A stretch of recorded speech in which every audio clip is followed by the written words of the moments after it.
أعوذ بالله من الشيطان الرجيم. بسم الله الرحمن الرحيم. يسألونك عن الأنفال قل الأنفال لله والرسول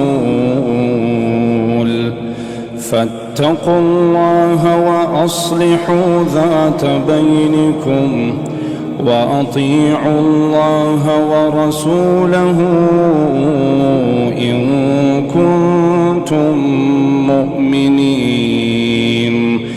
إنما المؤمنون الذين إذا ذكر الله وجلت قلوبهم وإذا تليت عليهم آياته زادتهم إيمانا وعلى ربهم يتوكلون.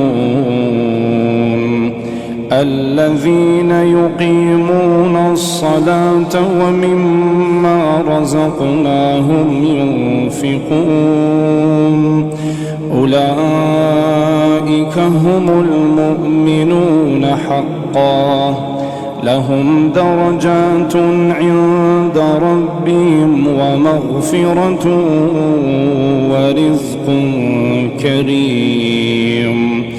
كما أخرجك ربك من بيتك بالحق وإن فريقا من المؤمنين لكارهون يجادلونك في الحق بعدما تبين كأنما يساقون إلى الموت وهم ينظرون. وإذ يعدكم الله إحدى الطائفتين أنها لكم وتودون أن غير ذات الشوكة تكون لكم ويريد الله أن يحق الحق بكلماته ويقطع دابر الكافرين.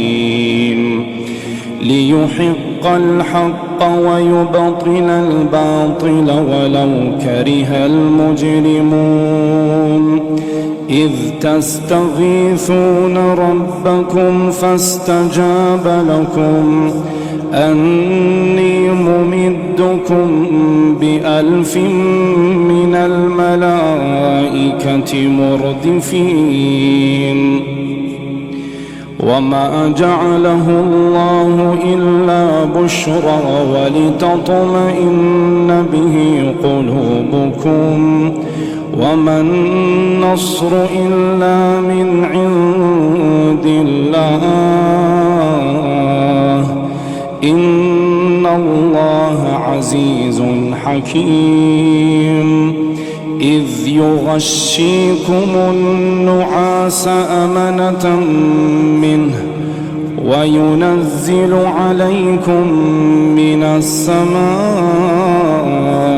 ماء ليطهركم به ويذهب عنكم رجز الشيطان وليربط على قلوبكم ويثبت به الأقدام. إذ يوحي ربك إلى الملائكة أني معكم فثبتوا الذين آمنوا سألقي في قلوب الذين كفروا الرعب فاضربوا فوق الأعناق واضربوا منهم كل بنان. ذلك بأنهم شاقوا الله ورسوله ومن يشاقق الله ورسوله فإن الله شديد العقاب. ذلكم فذوقوه وأن للكافرين عذاب النار. يا أيها الذين آمنوا إذا لقيتم الذين كفروا زحفا فلا تولوهم الأدبار ومن يولهم يومئذ دبره إلا متحرفا لقتال أو متحيزا إلى فئة فقد باء بغضب من الله ومأواه جهنم وبئس المصير.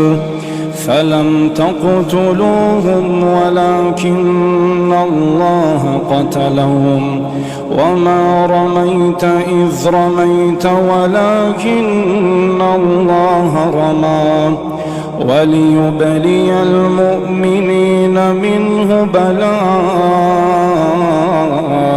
حسنا إن الله سميع عليم. ذلكم وأن الله موهن كيد الكافرين. إن تستفتحوا فقد جاءكم الفتح وإن تنتهوا فهو خير لكم وإن تعودوا نعد ولن تغني عنكم فئتكم شيئا ولو كثرت وأن الله مع المؤمنين.